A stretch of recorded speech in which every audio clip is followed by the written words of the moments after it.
welcome to Eat Your Backyard, my channel, where I bring you with me on my adventure to establish a food forest permaculture system in my backyard, which I have done over the last 20 years or so.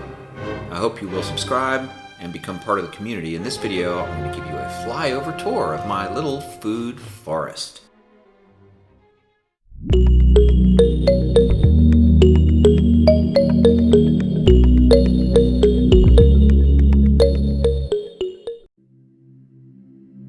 Certainly has been a long and cold winter, but this is the most exciting time of the year as far as I'm concerned.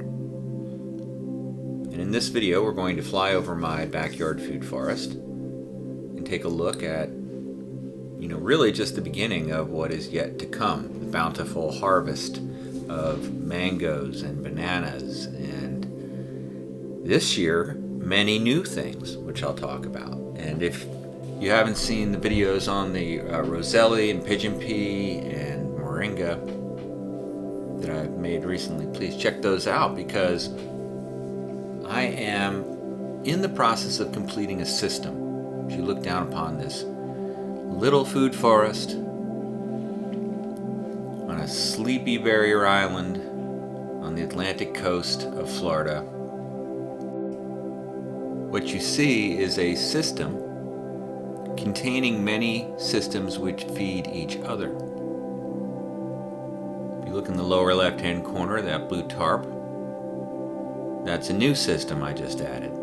That's my bunny cage, bunny hutch, with two little lionhead rabbits producing non-stop bunny manure. I use that to feed the worm farm I now have, which I use to produce vermiculture,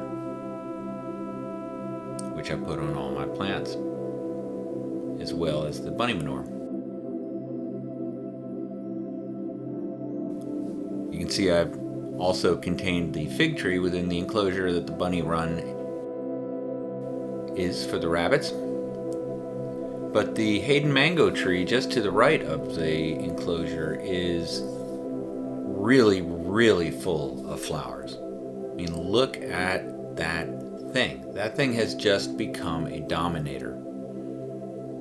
An absolute dominator. Now you can see it abuts to a power line from my house, which is inconvenient to say the least, so I continuously have to keep that trimmed back to avoid the issues.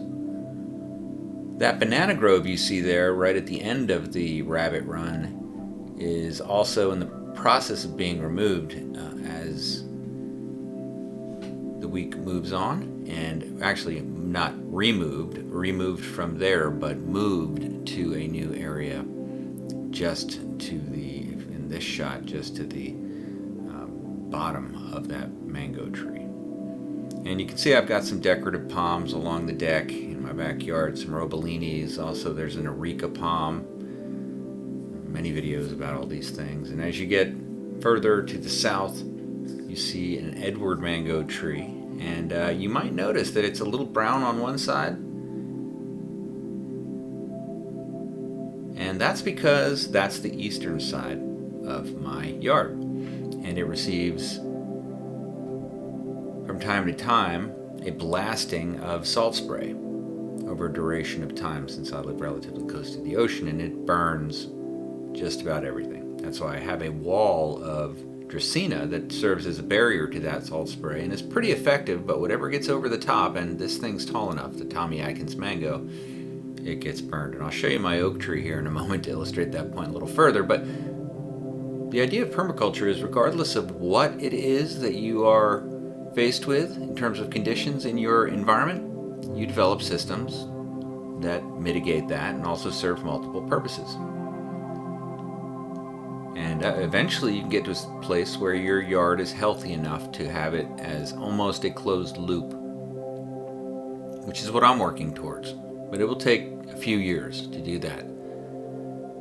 It took me 20 years to get to this point where I have these, copious fruit tree presence. And you can see this is on the south side of my yard, so this area gets full sun exposure, and I've really been developing it this year. It had been really kind of an arid area I hadn't paid much attention to recently. It's a place I've grown fruit before. I've grown nectarines there and brown turkey figs and all kinds of different things, but I recently, within the last year and a half, decided to replant it, and I transplanted a lot of dwarf Cavendish bananas along the side, then a Musa banana tree. Now I've added 2 varieties of figs there. That's a grapefruit tree, that little fig you see in the center of the shot there in full sun. It loves it. I've got some moringa and roselli along the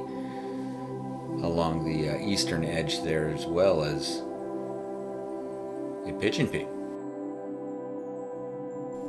Now, as you look down here, it almost looks like these trees fit together like a puzzle. And that's intentional. I want to allow as much light to come through as possible, but still get the fruit production. So what you're looking at here is a Edward mango tree in the lower part of this shot, and to the right a longan tree. And the longan actually has flowers, which will turn into fruit this year. There's a Suriname cherry, and then the Barbados cherry, and finally this gorgeous glossy green-leafed black sapote, which is a relative of the persimmon and is certainly a novel tree choice. Copious producer of fruit. Lots of videos on the channel about that in various stages. You can see my little tree fort there.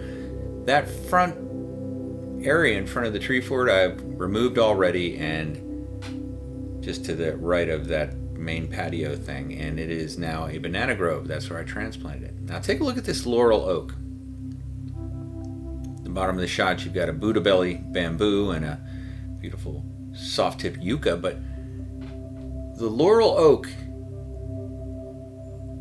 has really suffered the wrath of the salt spray flow.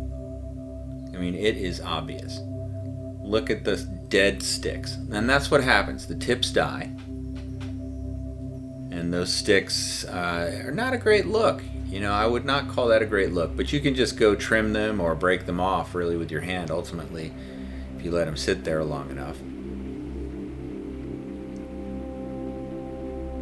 You can see the shadow of the drone. The sun is so bright that even from that altitude the drone shadow shows up clearly, but here you start to see the transition of the oak tree, the part of the oak tree which just simply didn't receive the direct blow. And it's really whatever gets hit first by this stuff, it seems to just get destroyed. But then on the other side of the tree, well, whole different scenario, and I mean radically different.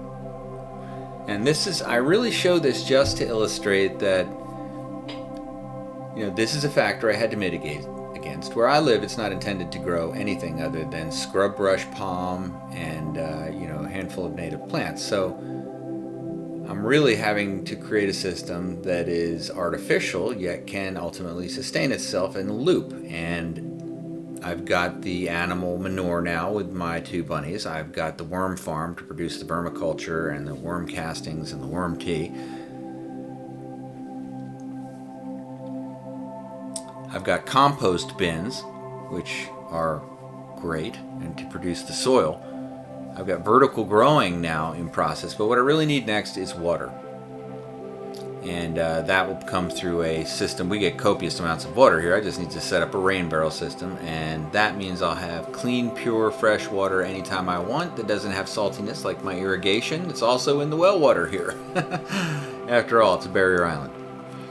So, look at that beautiful laurel oak though. What a majestic thing. Now this is about the time of year when actually those winter season leaves will fall off and it'll get a lot of fresh growth. It'll really be super leaf covered in my front yard. So yeah, look at this. This is my little Zen paradise, and now I've added dimensions to it that serve me in multiple ways, like bunnies and worms. And compost bins. Who would have thought it's so fun to watch soil being made? Also, I'm doing a lot of vegetable growing. I hope you will subscribe to the channel and leave a comment in this video. If you made it this far, thank you so much. I really appreciate it. I love you so much I could eat you. Have a great day.